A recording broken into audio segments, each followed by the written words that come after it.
It's Jackson State versus FAMU, and it just seems like this game loves to have high stakes, specifically being the SWAC Championship game in the fall. Oh, yeah, it's locked on HBCU. Play my music.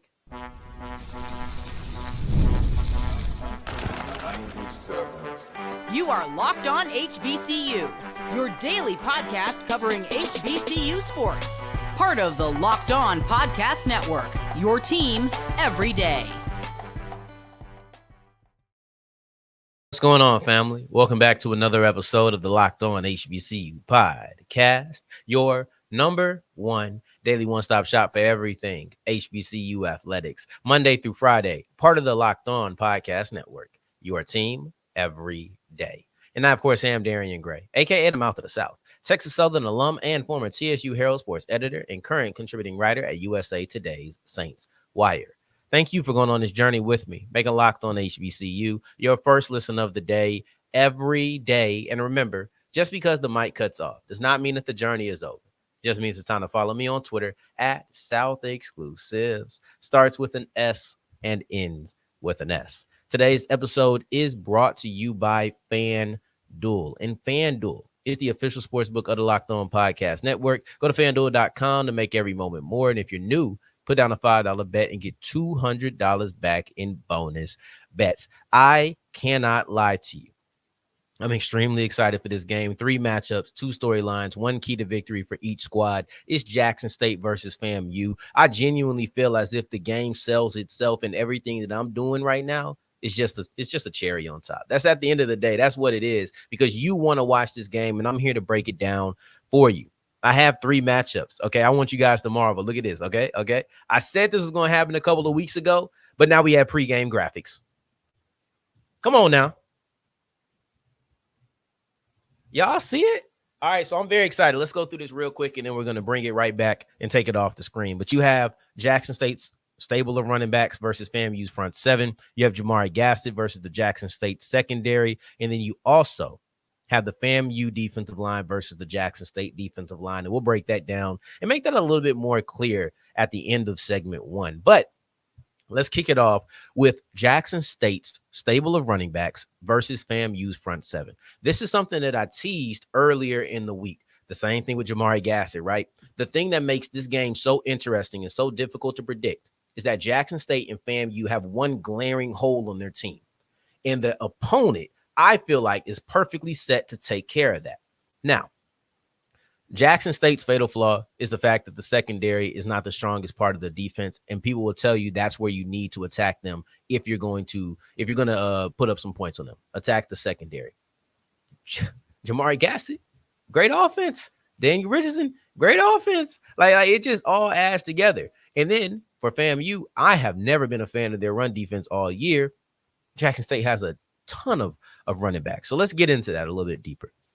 FAMU's fatal flaw is the fact that they can't stop the run. And Jackson State has Irv Mulligan, Travis Terrell, J.D. Martin, Ahmad Miller. You may stop 1. You may stop 2. That's 4 running backs who are just going to keep attacking. And that's going to be very difficult to stop if Jackson State keeps a steady supply of the run in their offensive game plan, especially when you look at these backs. For today, I'll just look at Terrell and I'll look at Mulligan, right? Just for today. But understand that Martin and Miller, if they go off, don't be surprised about that either. But Mulligan, he saw 17 carries in 92 yards in the last game against Alabama A&M. And with that workload, he put 2 touchdowns on the board. That's the kind of workload that I'd like to see him perform again. Now, I like watching this guy play. I've always been impressed with Mulligan since last year when he first came to Jackson State. I've always felt like he was an extremely talented running back and a guy who was a SWAC player of the year type of player. This wasn't to say that he was supposed to get it, but I think that him and Ladarius Owens may have went toe-to-toe for that rushing crown if he didn't get hurt, because they were pretty much toe-to-toe when Mulligan did suffer his injury. But he's a strong downhill runner. He's a type of runner that is physical and can tire you out, but he can also stretch you out for about 30, 45. Like I think he has a little bit of explosiveness to him. I don't know how long his long speed is, but I do know that he has a decent amount where he can get some big chunk plays on the ground for you. Then for Travis Terrell, That's a 99-yard threat. No matter where you are on the field, you have to watch out for him and his ability to take it to the house, because at any given moment, doesn't matter if it's a swing pass, doesn't matter if it's a little quick throw to him, doesn't matter if it's a handoff, he can go score a touchdown from anywhere on the field. That's what you have when you have returners that are also a part of your offense. That immediately makes it that, because they know how to operate in open field. They know how to set up would-be tacklers from the third level. Like, that's what you get when you have a return specialist who is also a part of your offense. For FAMU, there has to be a concerted effort to stop the run. And I'm not saying that they're not coming into every game looking to stop the run, but I almost feel like you need to make that your main priority on the team this week. Tackling, stopping the run, whether that's loading the box, whether that's slants and stunts, whether that's whatever you need it to be to attack Jackson State's running game. I really do feel as if that is the most important thing for you. It's not going to be our key to victory. It's part of it. It actually does kind of play into it a little bit, but it's not going to be our key to victory. But if Jackson State or if FAMU wants to win this game, they cannot allow Jackson State to have this huge performance, because if JSU has a Norfolk State type running performance against FAMU, Jackson State is going to win that game. They just are, right? Like, we see what that does. And I'm going to leave it at that, because I don't want to go too far and step on some of the things I'll say later in the show. But I'll add this one little caveat, because I know it doesn't trample anything. FAMU's run defense has been known to step up when they need to. I have seen that happen. I'll leave it at that. The next thing I want to look at is Jamari Gassett versus Jackson State secondary, because you ask anybody, the way to attack Jackson State's defense is through the air, not the front seven, attack through the air. Well, if I'm FAMU and you're telling me that's where they're vulnerable, and I have a Jamari Gassett, specifically I have a Daniel Richardson to Jamari Gassett connection on my team, I'm feeling pretty comfortable. And if I'm Jackson State, I'm looking to double, right? I'm telling any wide receiver to beat me that's not Jamari Gassett, because they don't use other wide receivers that much. The next receiver, and actually the only other receiver that has 10 passes is a receiving threat specifically, is a tight end. If you want to dip down to wide receivers, it's Ace Cobb, who only has 7 catches. So he's not even averaging 2 catches a game. If I'm Jackson State, right? If I'm Jackson State and I understand how heavily FAMU utilizes Jamari Gassett in the passing game, if I understand that the only other receiving threat that has 10 catches on the season is a tight end, I might double Gassett and say, all right, we're going to need another wide receiver to beat us. And I've seen Ace Cobb do it. I'm surprised that they haven't thrown to him more with him and Richardson coming from the same school, but maybe this is the game that he needs to get unlocked. And if I'm Jackson State, I'm going to say this is the game that he has to get unlocked if you're going to beat me, because I refuse to allow Jamari Gassett to be the one who defeats me through the passing game. Now, the last part of this, and the part that's very interesting, also, let me rewind real quick. Jamari Gassett is the second leading receiver in the SWAC. He's not only the lead guy for FAMU, he's also the second leading receiver. So I want to make sure that I properly give him his credit, because just saying his importance to FAMU, it tells a story, but it doesn't tell the entirety of that story. Now, let's move into FAMU's defensive line versus Jackson State's defensive line. Clearly, these two would never face off, and this actually sounds a little bit odd saying defensive line versus defensive line, but it's about who's going to produce more. And I think that this could be a critical matchup. As much as we look at Jackson State's ability to run the ball against a weak run defense for FAMU, as much as we look at FAMU's ability to throw the ball with a susceptible pass defense of Jackson State, as much as we look at that, the trenches may be the defining moment, because for FAMU, it's a little bit redundant, but obviously you want to stop the run. I'll keep saying it as much as I need to, because I don't think I can hammer this point in enough. FAMU needs to stop the run, but it's a little redundant to talk about it here because we did that in our first matchup. But the other side of it is that Jackson State does not allow sacks. Jackson State has allowed 6 sacks in 6 games. That right there is the best in the conference. No one else has allowed less. You look at FAMU, they're second at 11.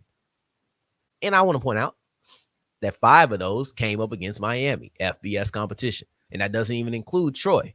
Right. So it's one of those things where FAMU's defensive line is trying to attack an offensive line that is going to be pushing the ball down their throat with the running game.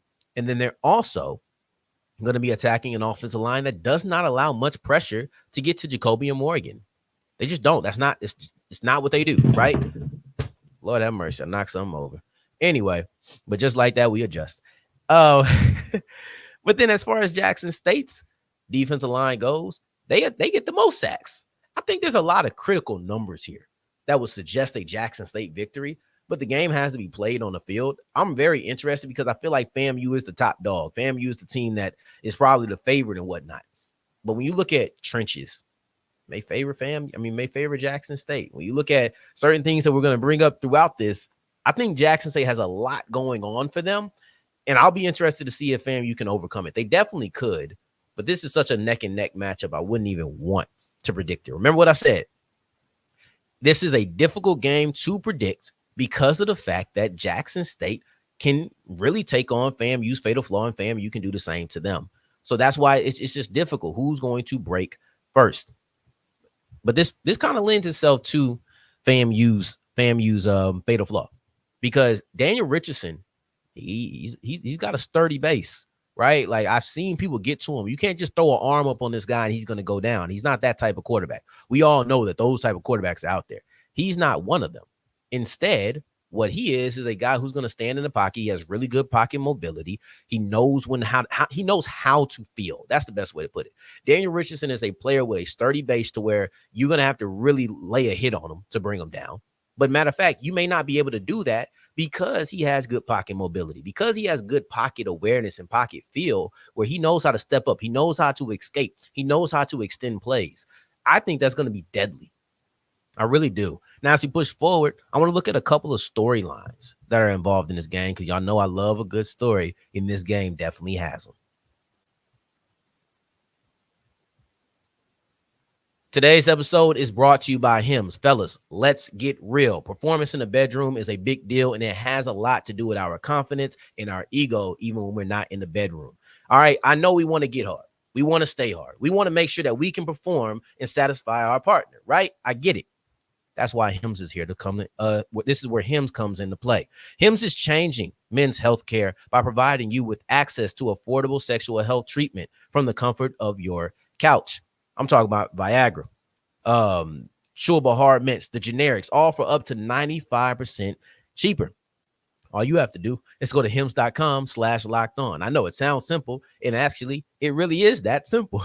All you have to do is go to hims.com/locked-on. That's HIMS.com/locked-on for your personalized ED treatment options. Hims.com/locked-on. The products mentioned are chewable compounded products which are not approved or verified for safety or effectiveness by the FDA. Prescriptions require an online consultation with a healthcare provider who will determine if appropriate. Restrictions apply. See website for details and important safety information. Subscription required. Prices vary based on product and subscription plan. As we continue rolling on today's episode of Locked On HBCU, I appreciate you for making this your first listen of the day every day. For your second listen, make sure you're checking out Locked On Longhorns. This is our game of the week. FAMU versus Jackson State for the HBCU landscape. On the FBS landscape is Texas versus Georgia. That is the game of the week. And my guy, Jonathan Davis, is going to break it all down for you. There's nobody else I would want to listen to when trying to prepare for this game. Now, we've looked at our three matchups that we were looking at in this game, but we also have some storylines. Y'all know how this goes. Segment 2 gives you two storylines to watch out for. I feel like partially I should build this up, go 1, 2, 3 instead of 3, 2, 1, but who cares? I kind of like it better this way. But the first storyline is that this game continues to be the biggest matchup in the SWAC, and the delay in the matchup is the reason that it is that today. Let's go through it. Since FAMU's been in this conference, this game has determined the SWAC champion, I'll say 2 out of the 3 times that this game has been played. And then the one game that wasn't the case, it was still a big deal. Let's go through each single year. 2021. I mean, FAMU was good in their last year in the MEAC. I don't know if anybody was expecting this. There was a big question mark. Nobody knew what FAMU was going to be in the first game of the season, how they were going to perform in the SWAC. Nobody knew they were going to be the second best team that year. We just didn't, right? But as the season goes on, and in hindsight, you realize, oh, it's them and Jackson State. Whoever won that game was going to be the champion. You see that as the season goes on and as the season ends and wraps up, you're like, oh, Jackson State is going to the Celebration Bowl. FAMU is going to the FCS playoffs. These were the two best teams in the conference. This was a SWAC championship game in the fall as opposed to the winter of December. Then 2022 rolls around. Once again, it's the first game of the season. But this time we watched the full season of FAMU. And we're sitting here thinking to ourselves, oh, this got to be it. This has to be it because FAMU and Jackson State were the two best teams last year. They're probably going to be the two best teams this year. Let's go ahead and look at this as a premier matchup. Lo and behold, at the end of the year, this was the best two teams in the SWAC. I would add this. The 2021 year was probably propelled as a big deal because FAMU was entering the new conference. So that was one part of it. It was a return of the Orange Blossom Classic. That was another part of it. And then the third part is this was kind of like the real kickoff to the prime era at Jackson State. He was there in the spring, but spring football, like no one really counts that for real. No one really cared about the spring season. That COVID impacted everything, and we were over it, right?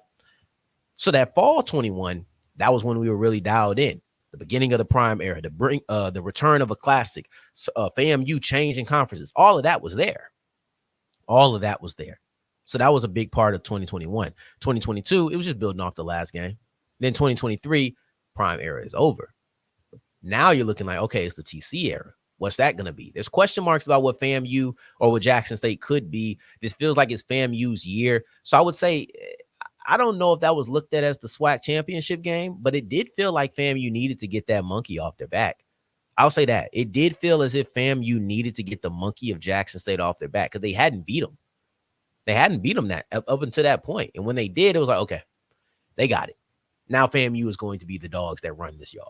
That's what it felt like. And that's what it ended up being. Now you fast forward to 2024 and a lot of things have changed.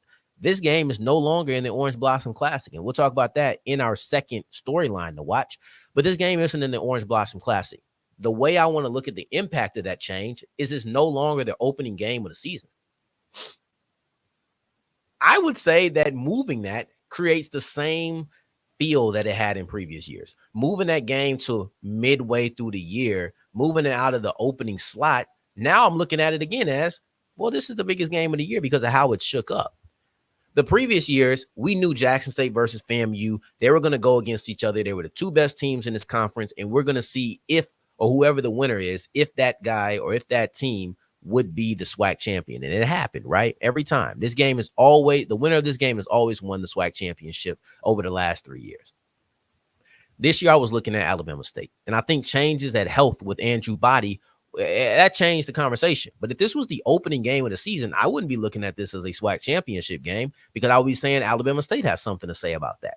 Now, with the way things shook out, Alabama State is still in play if FAMU loses. If Jackson State wins this game, Alabama State could beat Jackson State. That'll be a close one. And then we're looking at a three-way tie, possibly. It's a lot. Anyway, the second storyline I want to look at is the moving of this from the Orange Blossom Classic to Vet Memorial, right? This is the home game for Jackson State. And for the first time, this is not a neutral site. That being said, the neutral site was in Florida. It did feel a little bit slanted, right? You look at certain schools is not always a neutral site if this is your state.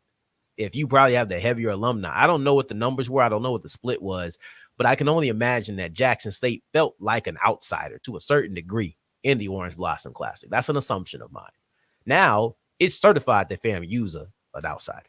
It's certified that they're coming into a hostile environment. It's certified that the crowd is going to be probably at least 75% Jackson State. Probably at least 60% Jackson State. I know I dialed that back down real quick, but that's what you're looking at, a prominent Jackson State crowd. And I think that that's going to be impactful because for the first time, you have genuine enemy territory all around you. I want to see what that's going to be. And this is FAMU's biggest test. This is Jackson State's biggest test. This is each team's biggest test up to this point. Having the environment of Vet Memorial around you, I think adds a very fascinating layer. And I think it adds something that we all need to be watching. So speaking of watching, I have the key to victory. I have the key to, also, this comes into play if FAMU drops behind. If FAMU falls into a deficit in enemy territory, it's going to be even harder for them to come back. You fall into a deficit around your people, different. That being said, let's look at the key to victory, because falling behind, points being put on the board, that's a big part of our key to victory that I'll explore as we continue with Locked On HBCU. Today's episode is brought to you by FanDuel, and FanDuel is the official sports book of the Locked On Podcast Network. With FanDuel, the NBA, the WNBA, oh my God, did you see that shot by Sabrina to really close that match out with 1 second left? Oh my God, that's the kind of thing that you put money down on. And matter of fact, you can do it in game. Doesn't have to be all before the game, whether it's the WNBA finals, whether it is the NFL, whether that's the NBA that's coming up. Shout out Lonzo Ball for making his return. There's so many different things. MLB, the World Series is almost upon us. Everything you want. This is the sweet spot of sports. Everything is here for you. NHL too. All you have to do is go to FanDuel.com. And if you're new to FanDuel, you put down a $5 bet. You get $200 back in bonus bets. So it's really like once you win on top of that. And even if you catch a little bit of an L, you still got to win to make up for it. All you have to do is go to FanDuel.com. That is FanDuel.com. And you can make every moment more. As we're wrapping up today's episode of Locked On HBCU, I appreciate you for making this your first listen of the day every day, making it all the way to segment 3. And I thank you 2 times for that. Thank you. Thank you. Now, the key to victory for both teams. And it's a little bit simpler for Jackson State than it is for FAMU. It was kind of difficult to pin this down because I realized that I pointed out the biggest storyline in this before. And I kind of handicapped myself in the preparation for this show as far as our game preview, the 3 matches, the 2 storylines, the 1 key to victory, by pointing out that Jackson State and FAMU have a fatal flaw. You've heard me say it since Wednesday. You probably like, dang, why he keep saying that? Because I want to drive it home. Jackson State has a fatal flaw in the secondary. FAMU has a very talented wide receiver with a really good quarterback. FAMU has a bad run defense. Jackson State got like 4 running backs who could run on them. When you're really looking at this game, that's what it comes down to. That's the key to victory. Who can take advantage of the opponent's fatal flaw, because both are perfectly set up to take advantage of it. That's the biggest thing in this game amongst anybody. But I did that on Wednesday. Yeah, I did that on Wednesday. I can't bring that back now.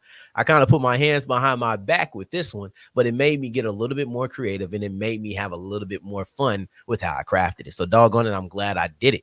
With Jackson State, it's simple. Jackson State's key to victory is to score 30 points. I say that it's simple because it's easy to say get 30 and you win, but it's not that easy to get to 30. I know I'm looking at Jackson State. Excuse me. I'm looking at Jackson State, and I don't think 30 is a lot to ask for. If I'm solely looking at the Tigers offense, Jackson State is the highest scoring offense in the SWAC. And I know you may point to the Lane game, say, oh, well, they dropped nearly 60 points in that game. That's got to be what it is. Okay, I'll take that out. But if I take that out, I got to take the ULM game out too. And how about I just look at what they've done against SWAC opponents? Because they played Grambling, they played Southern in out-of-conference games. Okay, against Southern, they scored 33. Against Grambling, they scored 20. Against Texas Southern, they scored 43. Against Alabama A&M, they scored 45. So I'm looking at 3 of the 4 SWAC games that they played. They've scored 30 or more. And in all of those games, they won. The one game in which they didn't, they lost. So I think scoring 30 points is the key to victory, especially if I look at a FAMU offense that is yet to score 30 points in 2024. That feels like a heavy key. It's very simple to say. Hey, go get 30. I think they've done it regularly enough for me to say it's possible, but it's very easy to say. On the other hand, FAMU hasn't allowed 30 points. So it's not quite that easy to do. FAMU has not allowed 30 points all year. So while it's easy for me to look at while it's easy for me to look at Jackson State's offense in a bubble and say score 30 points, you win, because you've done that before. You've done that multiple times. Every game you've won, you scored 30 points. If I include the FAMU defense, they've never allowed 30 points. That's why I say it's much easier said than done. Then you look at FAMU as ball control. The key to victory for them is ball control. I take the ball out of Jackson State's hand as much as possible. If you're dealing with a high-level offense, and that's exactly what Jackson State is, you don't even want them to have the ball. I don't even put my defense in a position where they have to make the stop. And it's not a lack of belief. It's just strategy. If they're really good at this, I'm not even going to let you do it. I'm not even going to let you do it. And my only way to not let you do it is to not give you the ball. Last game they played against Alabama State. It wasn't last week. Both teams are coming off a bye week. But the last game they played against Alabama State, FAMU had 3 minutes or 3 possessions of 5 minutes or more. One ended in a touchdown, or 2 ended in a touchdown, and 1 ended in an interception. Then you look at the rest of them, most of them less than 2 minutes. That's not acceptable.